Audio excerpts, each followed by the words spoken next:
from behind, touching the back. In this particular technique, I'm going to go to the gunman's dead side. So it's a right-handed gunman. I happen to go turn and look at over my right shoulder when something touches my back.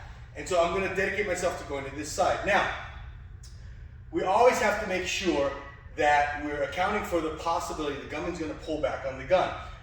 When I make this redirection, traditionally, this technique was taught, once you make this redirection, to treat this exactly like gun from behind, live side.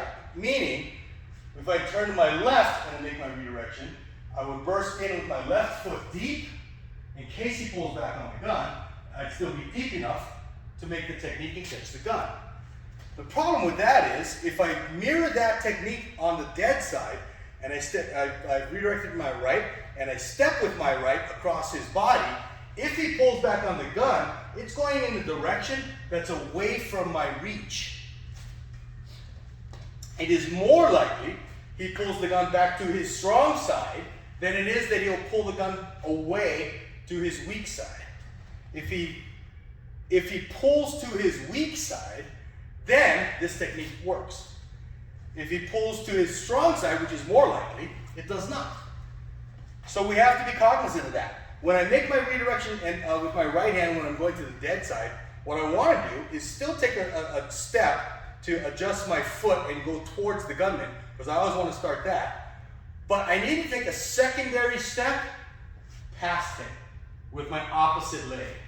This will put me closer to the side that he's likely to pull the gun back, if he's pulling back to his strong side. And I throw my overhand left punch.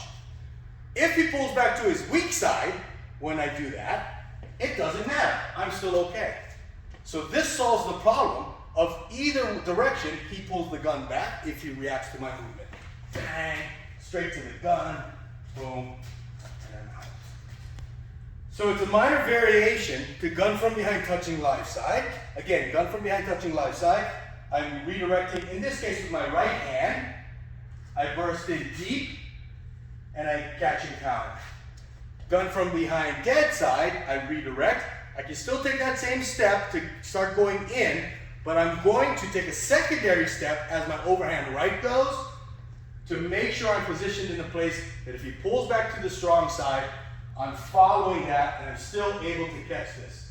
If I don't catch it and I miss it for some reason, I'm actually still in a better position here. Let's say I missed the rep. I'm still in a position here to be able to make some kind of failure drill and still solve the problem.